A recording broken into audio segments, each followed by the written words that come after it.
I used to be out for myself and alone, but that's not who I am anymore. You're on a different path now. And I have you guys. We're family. Lord Vader. Dispatch Inquisitors to hunt the rebels.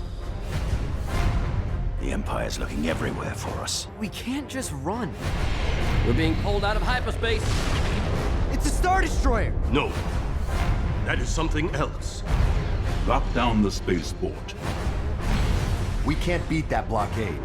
Not without a better ship. The Red Blades, they took her.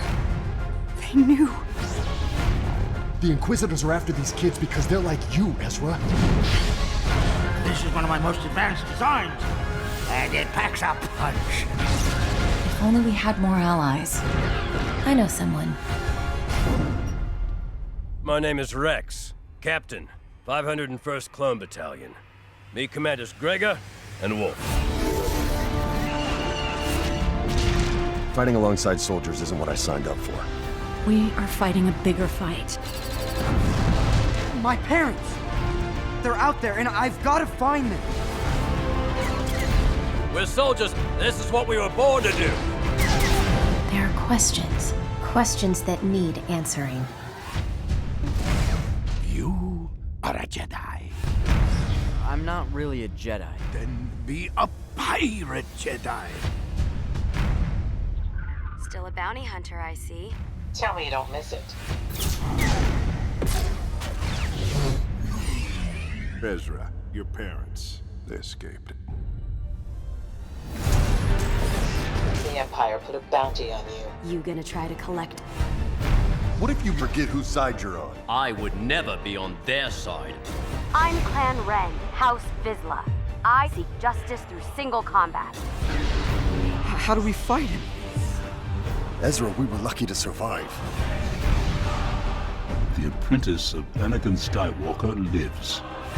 Skywalker's apprentice could lead us to other lost Jedi.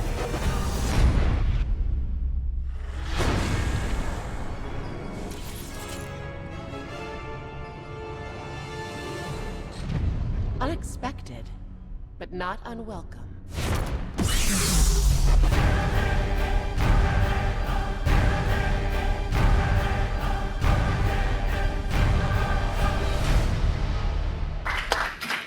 Next up is Eckstein.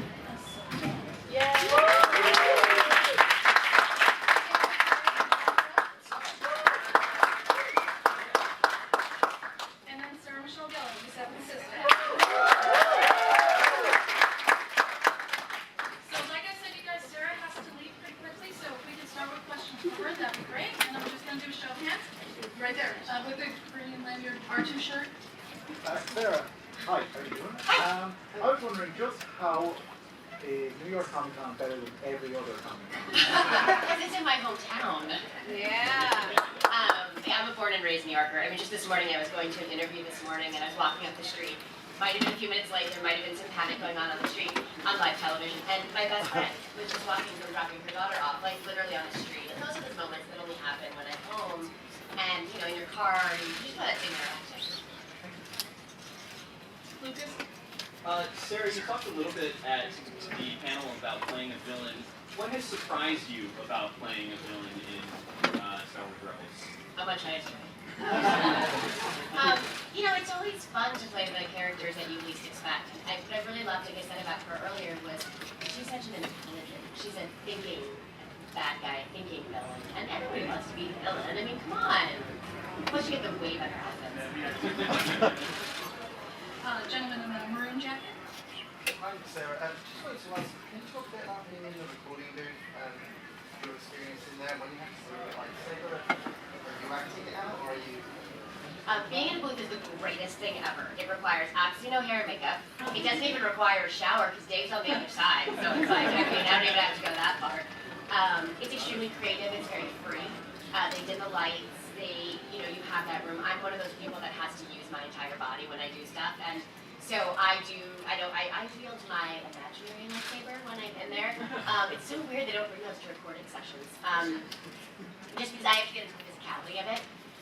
But it's really freeing because you're just not as self-conscious, because you know that they're not seeing you look like an idiot wielding an imaginary lightsaber. Although I'm sure Dave probably videotaped it many times on his iPhone, and I'm sure I'll be getting videos of it. You are just a little thing when you use the animation with your hands and your face. So a lot of that's going to fluctuate. Just because you're in a recording booth, it doesn't mean you shouldn't be fully in character. It's just you don't have to sit through the hair and makeup. And so when I was finding her and finding things like the hands and whatever those things are that help you get into character, and then you would start seeing them in the drawings, and it's a really great reciprocal process and creative. Freddie talked about like how they almost had to like bamboozle him into the audition process, where like he didn't know he was going in for Star Wars. And what was your experience like on the opposite end of that coin? Like, how did you get into the part? How did you find out you were actually going to be doing it? Did them write it for me?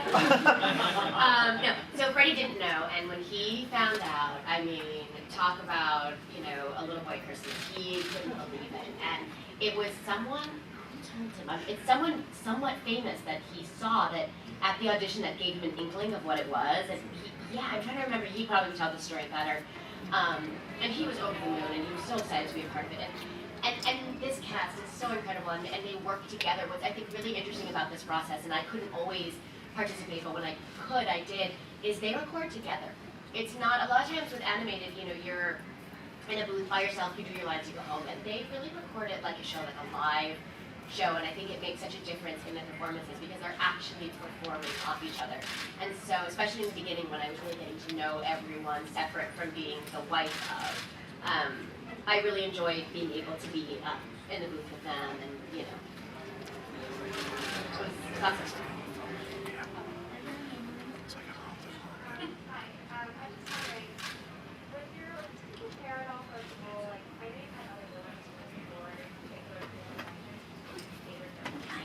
I'm just wondering, because I saw stuff in the panel and it kind of reminds me, I don't know why, but some of the Well, you know, it's sort of like when they say that it's so coincidental that Buffy and I look a lot alike, because they all are versions of me. So I think that does probably come into play, and they videotape our mannerisms, and so it definitely, I mean, I hope I'm a little more original than that. Hopefully maybe with my voice that reminded you of it. But, you know, again, it's all where it comes from. One last question for Sarah. I mean, the R2, yes. Hi, Sarah. Hi, I'm like R2, that's not R2, that's actually me. That's not R2. Oh my gosh, I was like, oh, and I didn't see it. I couldn't see it on that side. That's actually me. I was so confused. I so could not see that. That's the greatest pro, by the way. I'm trying to support both. Thank you. So I've been a huge fan of yours for a long time. I've been following your career for years. Obviously, Star Wars attracts a huge fan base, fanboys, fangirls. There's a lot of them in this room. I'm wondering what, as Sarah Michelle Gellar, what do you fangirl about? I'm in Star Wars. I mean, like, come on. You know, I don't think, and I don't know if it necessarily hit me right away when I was like hitting everybody up for a role on it, but you know, for the rest of my life, like, I am now part of this family. I'm part of the legend. I'm part of the lore. I'm part of the story. As Ashley has proved, like, you never know where someone's gonna pop up, and that's, you know, and also, like I said earlier, I'm looking for some street cred. I'm tired of it being Charlotte's daddy's a Jedi and Charlotte's mom drives carpool. So, like, I'm also really hoping that I finally get some cred with the kindergarten crowd. Thank you. All right. Well, What? that's really Los Angeles problem. It's a really Los Angeles problem, right? Well, I'm going to stop here. And I do have to leave, but I just want to say, and I want to say to Dave, and I want to say to everybody and everyone here, thank you for welcoming me so much. I mean, I feel like there could have been this sort of backlash of like, I'm taking away from Star Wars or being a part of it, and I've been so honored and so excited to be included by all of you, by all of the fans, by everyone, and it really is a dream come true to be a part of this, and hopefully next Halloween there'll be a costume. Or sooner. I mean, well, I have a week. I have a couple weeks still before. I just am looking for costumes. But I just really wanted to say thank you, and thank you for, is it for being so Thank you.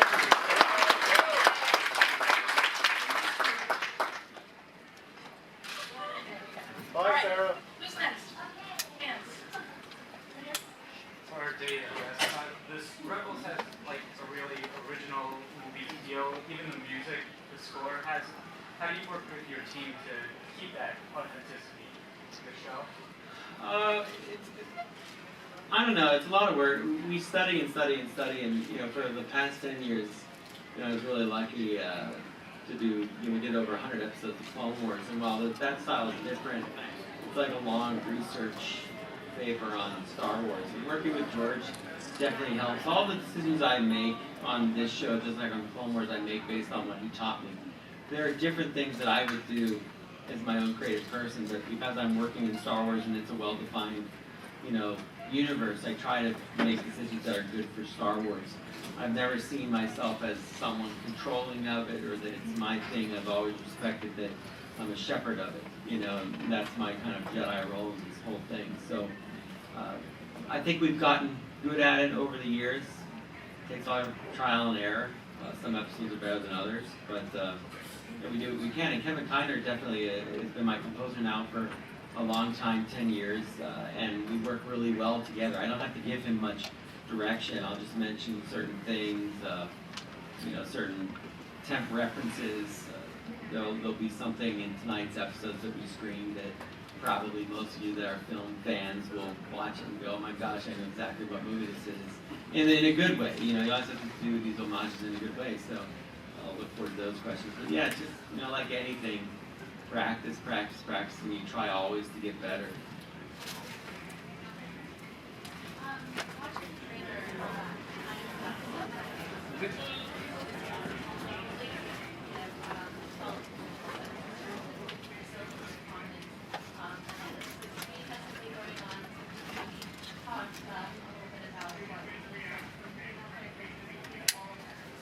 I think you can expect a lot. I mean,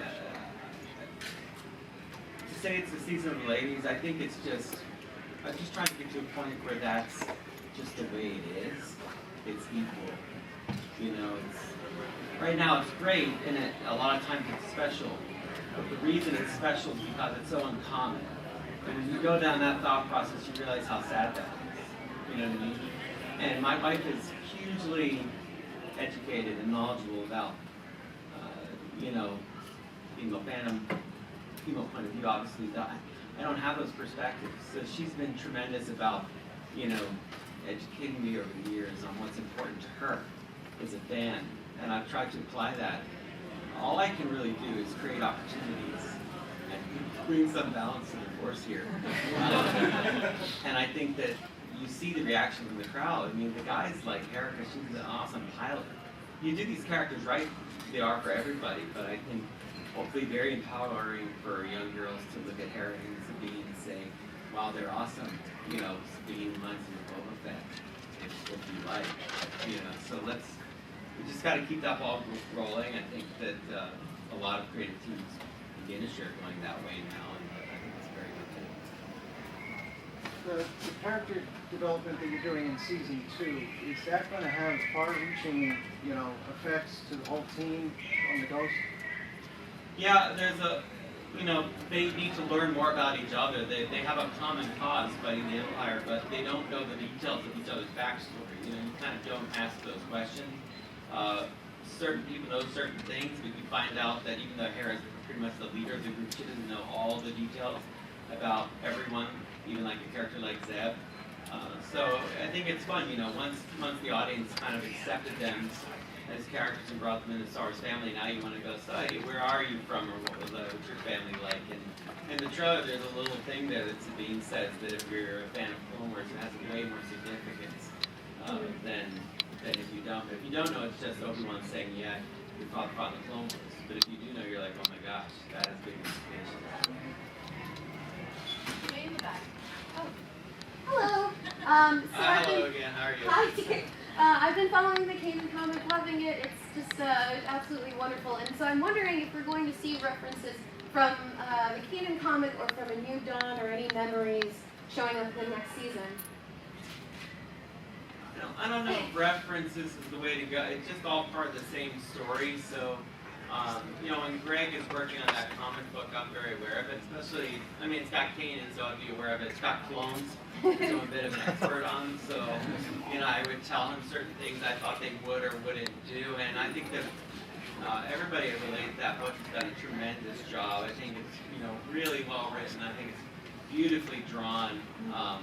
And something to be really proud of. And I like seeing these characters in different medium. I like that they're not drawn specifically this show's style.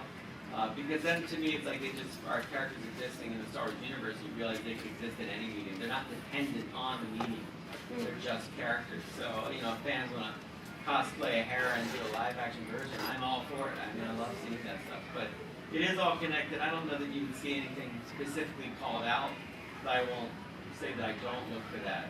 If it works, it works. This is all three of you.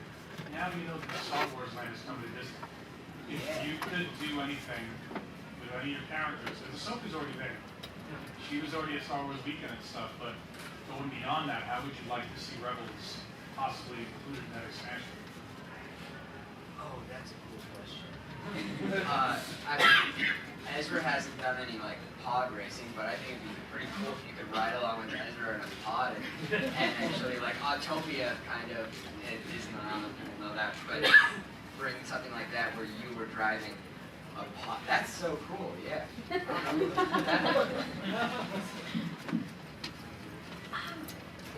I think obviously what Clone Wars did and now Rebels is doing is it's filling in the gaps. So these characters are a part of canon. They are a part of the overall story. So I think if there's a ride or a storyline that has all of the characters and maybe takes you through multiple stories, I think it's natural that our characters would be there and be a part of the ride. So that would be cool if they were involved in the overall storyline, because it would be natural that they would be a part of it. Well, from my perspective, the Rangers have knocked the Penguins out of the playoffs the last 2 years. And if you're wearing a Rangers jersey, I can't be compelled to answer your question. That's the easiest out I've ever had. Well, that's very nice of you. Congratulations on your win last night, though. That was impressive. You're off to a good start. You can tell Taylor and I know nothing about Star Wars land. He does. Baseball came to a sudden end for me last night, so thank God. That's all I can say.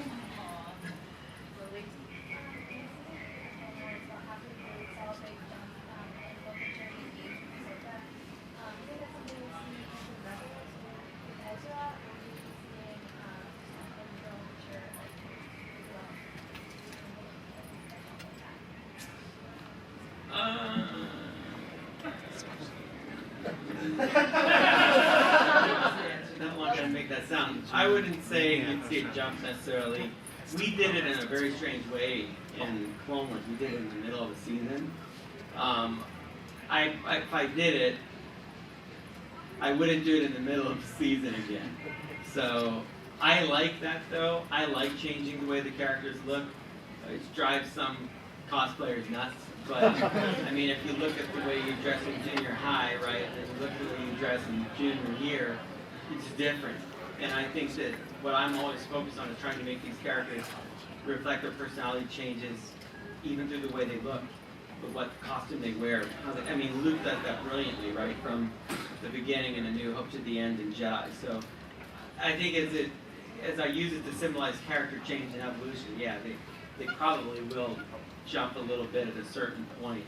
Not maybe that long, but I also like the idea story-wise that time passes when the kids are away during the summer and they come back in the fall and whoa, that happened to me at school. Your friends would go away in summer, they'll come back in the fall, and someone's really tall and someone looks really different. So whenever there's a real-world connection, I enjoy that. That anything kids also go through can be a powerful thing when you tell a story.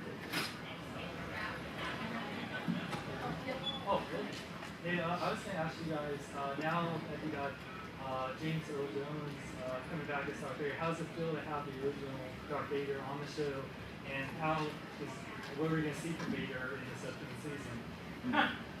Well, I thought it was the coolest thing hearing that. I remember you guys played the smallest little, because he didn't come in to record with us. He's on Broadway right now working, and we heard a little clip of him in the booth, and it was the coolest thing ever. I was like, oh, that's Darth Vader.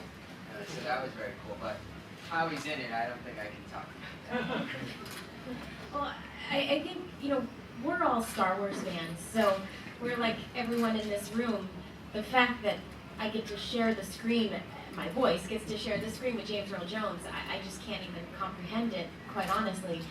So it's amazing. I mean, and several other actors have returned from the films, and then also, you know, getting to work with Sarah Michelle Gellar, and so many just amazing people. It's surreal, you pinch yourself, and in terms of what Darth Vader does this season, I'll pass. Yeah, well, you know, there's so many things in a day when you work on Star Wars that, I mean, I just show up and you get to start to talk about the Jedi and the Empire. I mean, whatever you want, right? Every day is pretty good, no matter how much work it is. And then some days you walk in and you just talk to Darth Vader. You know, and he's there, and we piped him in the Skywalker sound, and Matt Wood and I are sitting there recording him. And it's one of those rare times where you just kind of almost break your facade, and you're like, this is so cool. You know, because Matt and I are like, that's Darth Vader. And he's like, David, is there a way you'd like me to read this line? I'm like, just like that. Like you said. And he, you know, the first thing he said, and you don't think about it, but when he went to record for us, he goes, I haven't done this in 10 years. Could you know, help walk me through it? How, like, if you read it, and I was like, you need to walk through it all. Like, everything he does. The big difference I've seen is, like, there are people that can imitate Darth Vader, right? You can find people that do a pretty good job. But James brings a performance level to it that I always find goes beyond just the idea that he's this evil villain menace, and really captures more humanity as a person, and you hear it, and it's so different. When it comes on in the trailer, it just, you know, it's so amazing. It's undeniable truth of who Darth Vader is, and that's what I like, and I'm very grateful that he takes the time, you know, to do our show. It's just fantastic. I feel like you've had your hand up. Hold on. Me? Yeah. Me? Yes, you. Oh, sorry. Well, in the last episode in the last season, when Ahsoka kind of sensed Darth Vader, and Darth Vader, it seemed, kind of sensed her, will there be some kind of confrontation, or some kind of, you know, a la Return of the Jedi, where they're kind of feeling each other out? And will there be some kind of reckoning between the two of them, the ex-master and apprentice? That would be cool. You can use that. That would be really neat. I mean, that would be something I've thought about for a long time. I'll say this about it. I mean, it's the character opportunity to have Ahsoka in the show and to have Darth Vader in the show. It demands addressing all the questions you're asking. There's never really been a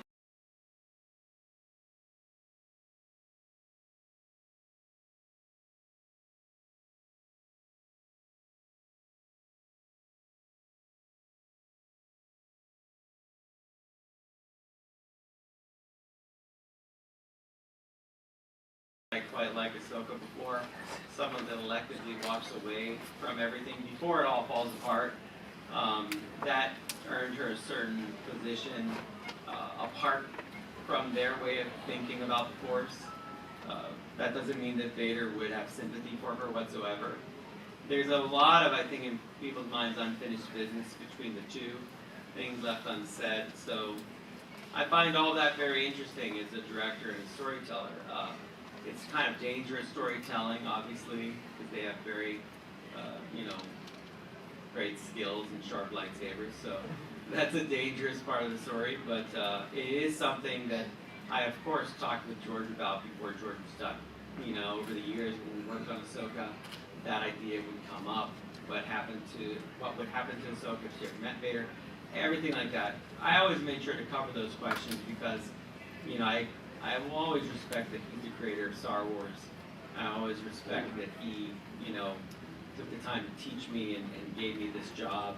And I always want to think that if, you know, he sees these episodes as something that he would like, you know, it's important to me as this whole thing moves forward. So I base a lot of the storytelling on discussions that he and I have had. And, you know, some things I've done my own thing now and changed things, which is just the evolutionary creative process. But it's been thought about for a long time what would happen. So we'll have to wait and see this year what happens. This one's mostly for Dave. We've got the clones coming back, Ahsoka's back. What about Tarkin or any characters like Yularen? Will we be seeing any of them come back from not just the Clone Wars, but Tarkin and Yularen were obviously in The New Hope?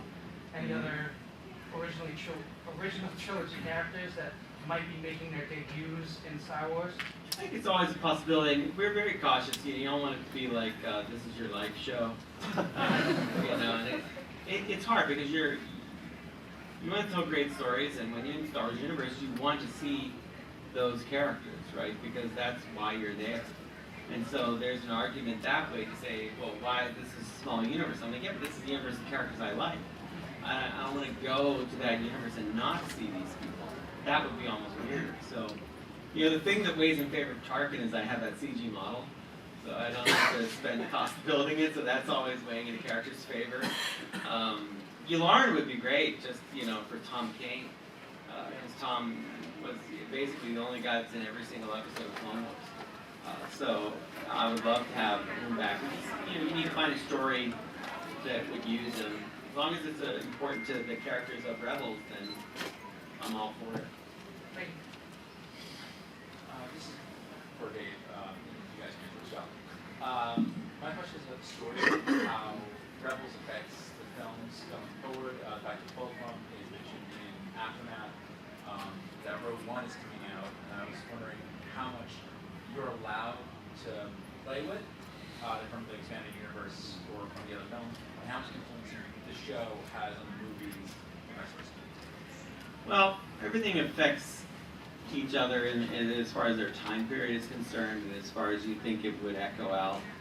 If it makes sense, if someone down the line is creating a story in whatever medium, it doesn't have to be a film, and you say, okay, this is a rebellion story, and they have a secret agent for the rebels speaking information, story groups are going to say, well, we have that, and we call them Fulcrum here. Now, does it make sense to be called Fulcrum there?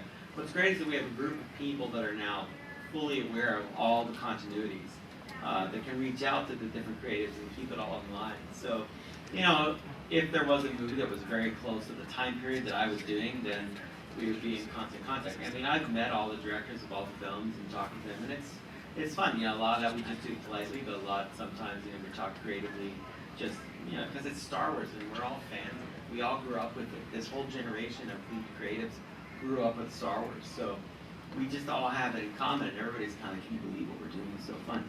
So the important thing is the story group kind of binds us together and keeps the continuity straight. And, could it affect the film? Sure. Does the film affect us? Sure. But it works all directions, and even, as mentioned in the comic books, video games. The best thing I can say about it is it's just an effort by a group of people that love Star Wars to try to make it all great, all work as well as you can. We don't ever want to put something out that's just like, okay. I don't want to make an animated series and people are like, yeah, that one was okay. You try to make it the best you can, whatever that bar is, so that fans are always equating the high quality of Star Wars, which makes it very tough. But I think that's a challenge. That's what we have to shoot for, and so far, it's so good. I just want Ahsoka Rogue One. That's all. Is that right? That would be great, wouldn't it? Yeah, I would really. How about that? Yeah, I could. That's when you get me in such a dangerous zone, right? Of see how I'm stopping myself.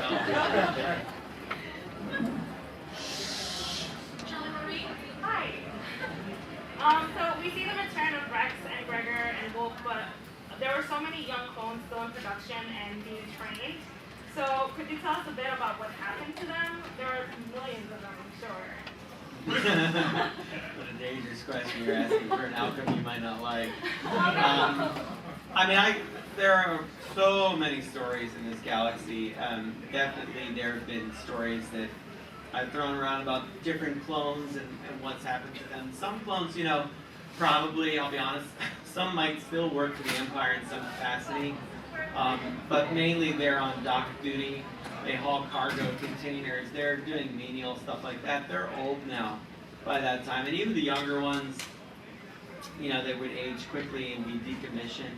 I'm sure they fought for a period, but you know, at the end of the day, as they get older, they're a bit twitchy because of all the programming, and clones go through a period where the way the Order 66 works is that if a clone, because this just happens in life, if a clone won't execute the order for whatever reason, that would happen just on probability of how many units they've created.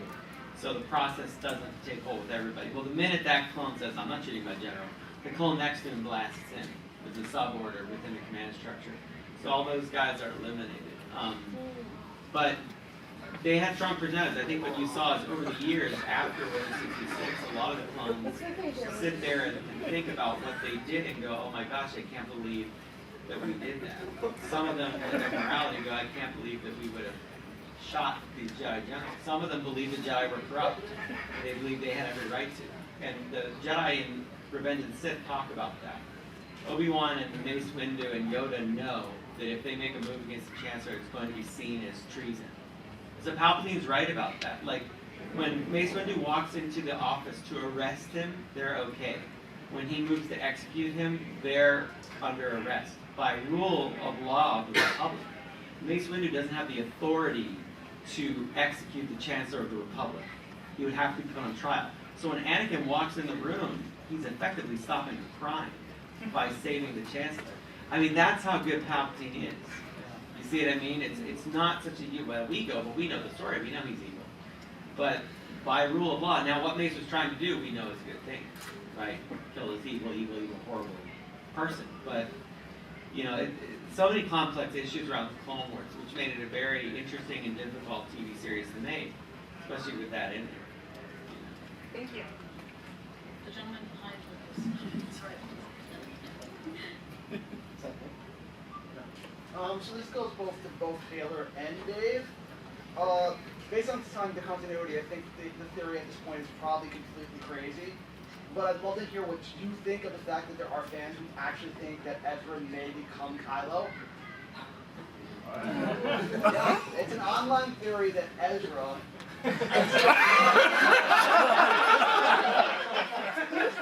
What? Is that possible? They've done the math and they figured out how it would actually work, and that there was a ways for it to work. So I'm more excited about this answer than you are. Your thoughts on it yourself? No, I mean, that would be awesome. It's amazing how people can bend anything around to how they want reality to be, especially you over there. So, is that a yes? Fan theories have never cease to amaze me. You can make the most general comment and someone will show you a whiteboard analysis of how this could be true. The last thing I ever want to do is be like, no, of course not, because then all that work is for naught. But don't get excited down there. I mean, go see the movie. They got Fulcrum right. Who did? Fans. They figured Look at out you. who it was. You're on the wrong No. side. They could figure that out. Well, I couldn't answer anything about it, even if I wanted to. But I think that that's a pretty big stretch. Personally, I'm just going to go out on a limb and say that's a pretty big stretch. Yeah, that'll be great. See what you've done? Now my own is against me here. That's pretty cool. Start a blog. Don't be the fire, Taylor. So, question about Inquisitors. We've seen Darth Vader go through his redemption phase where he's good, he's evil, he's good again. Now, are Inquisitors inherently evil? Every single one of them? Are they out to just kill everybody and call it a day? What's the deal with that? Interesting question. I mean, we get a little bit into what an Inquisitor is this season. A lot of it still, even though he's dead, the Grand Inquisitor, the Inquisitor from Season 1, he has an impact on Season 2. Learning about his character helps you understand the Inquisitors a little more. What does any evil character want then, right? Like, what does Palpatine want? He wants order. He wants to be in charge. He wants power. He wants immortality. I guess he thinks his way is best.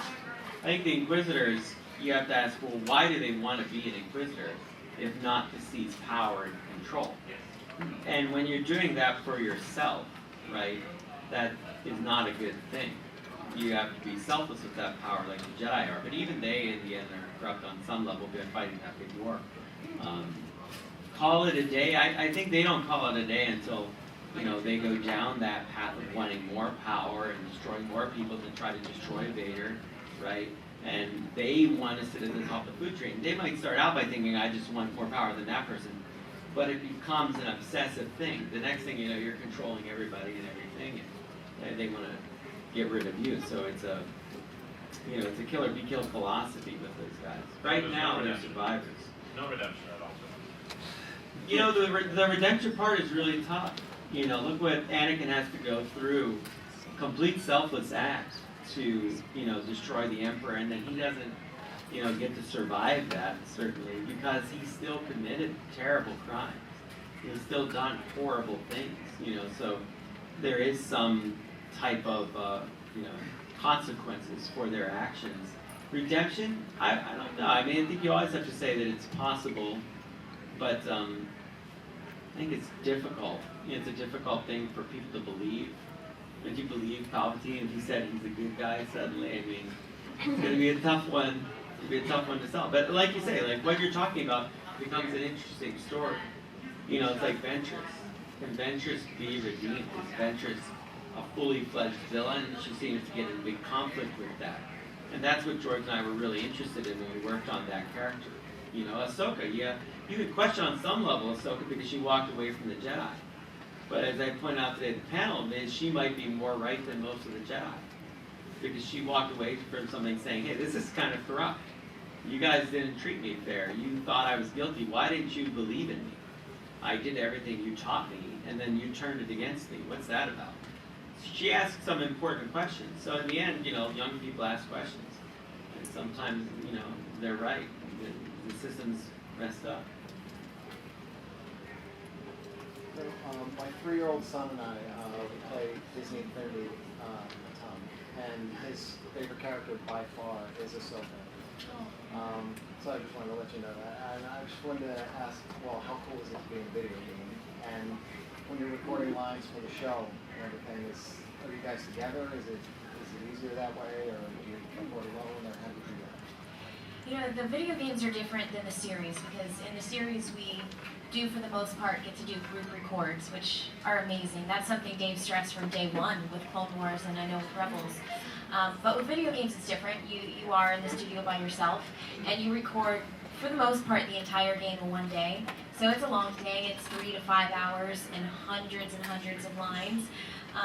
But I have to say, I actually had a chance to speak with, his name was, I think, Daniel Cabrera, one of the creators of Disney Infinity the other day, and got to hear a little bit more about the game and how they made it.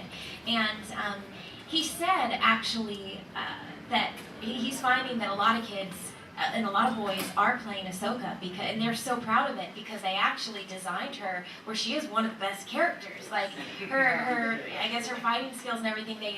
I don't know. I'm not as familiar with the game, but she is one of the better fighters in the game.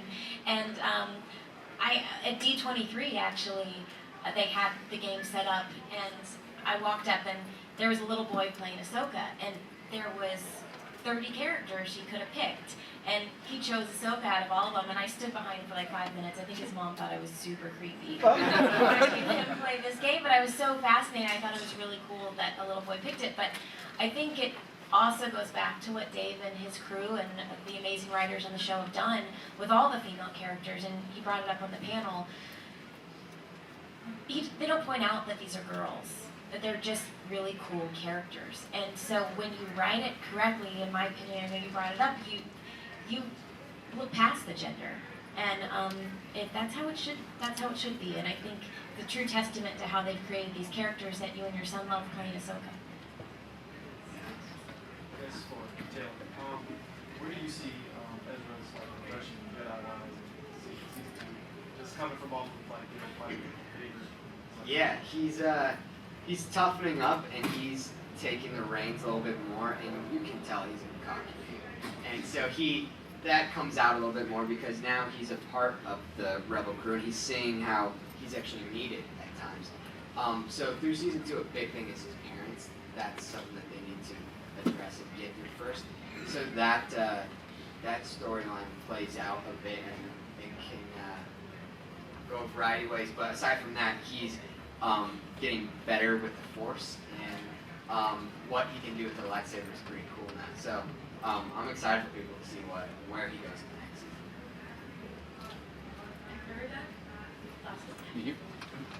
Question for Ashley. Just curious, did you have any input into what you thought Ahsoka had been doing between last time we saw her in Clone Wars and her return here? Is that something that you kind of had any ideas of that before, either before or that you kind of pitched out in the entire process? I do joke about this all the time because my ideas are not the best. I more joke because I don't have any input. I like to ask a lot of questions to try to find out as much as I can. Yeah, that one idea of what she was doing that I shot down. What, that she ran a pony farm and baked cupcakes? Yeah. Yeah. That was the one. Kristen Hidalgo. She thought that was funny. Yeah. Kristen Hidalgo, Pablo Hidalgo's wife, is a big fan of Ahsoka, and as with many of us, it was very traumatic when she walked away, and we wanted to know where she went. And so to provide happy thoughts, she said that Ahsoka went to a pony farm and baked cupcakes. So that More of a safety thing for you. it was more of a Very safety safe thing. But place.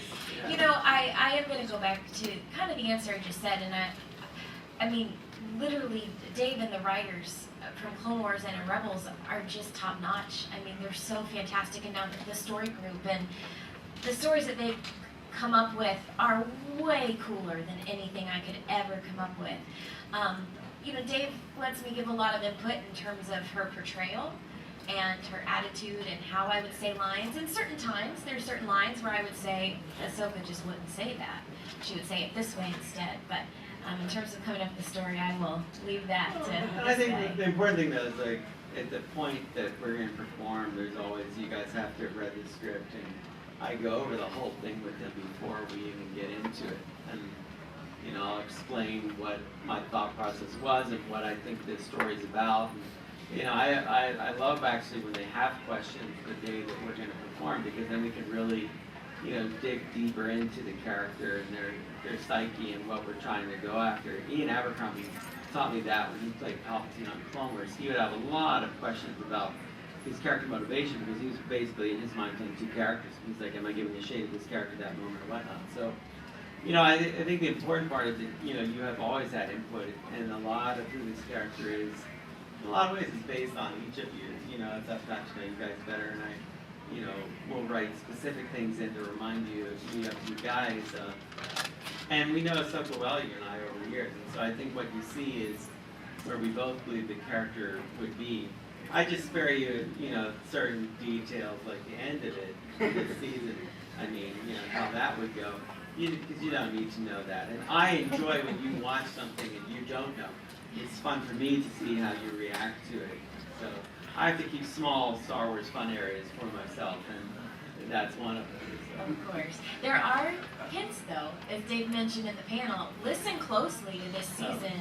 There are literally just little lines and sentences that if you're not listening, you'll miss it, and it is hints about what happened. Between Rebels and Clone Wars, I had to explain the history to Dee and Ashley of what happened to them between where we last saw Ahsoka and where we pick up, where we last saw Rex and where we pick him up, because their characters know that stuff, and so I want them to know that stuff so they can factor all that in to their performance. I think it's really important, because if we're going for that level of detail in all things. So, and there's a little bit of that in the screen tonight. Is that not a story you'd like to flesh out in a comic book or something? We're really careful about what stories, especially from Clone Wars era, that we decide to release in a different medium. For me, ultimately, Star Wars is a film. Star Wars is a moving picture. I think that Star Wars works best in the way it feels and is executed when you have music with dialogue and the action and sound design. I mean, and that's not to say that some writers did an incredible job at recreating that in your mind when you're reading a book or in a comic book, but there's some stuff that I still hold out hope in the future of being able to bring to the screen somewhere. And you know, if there's a Clone Wars story that I can still do that with and find a way to do it, I would do it. It's just a matter of timing. There's so much Star Wars in play right now. Literally, you know, for years we know what we're going to be doing, so it's just kind of cool. But yeah, we're just careful about which ones we choose to put in. I would rather though have the story get out for the fans to know than it never get out at all, which is why I've been a part of, you know, some of these novels that they've made, and you know, just advising them and handing off the scripts that we wrote, because I wanted those stories to be told, and at that time I wasn't sure how much would get out or not. That's why I released some story reels online, like the Bad Batch and the Power, just so people can see them. Just tell us, we won't tell anybody. Yeah, right. This question is for Taylor. Ezra's grown a lot over the season, and you're a young actor.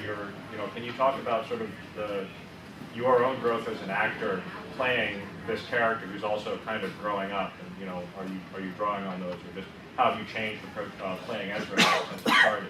Oh yeah, 100%. The next season, just acting-wise, this was so fun for me. I thought, because there were so many more levels, and that came with the maturation of Ezra doing as he got older. And I remember specifically telling Dave, I don't know when, I guess it's not specific, I don't know what episode it was, but we were in there and there were so many lines in a row where I was like, dude, I just thought this like 2 days ago.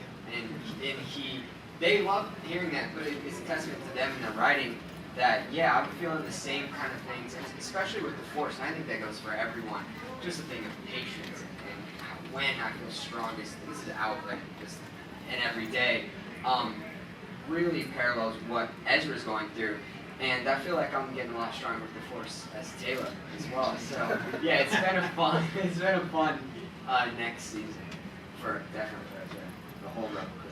Don't choke the engineer when you get angry. Yeah, right.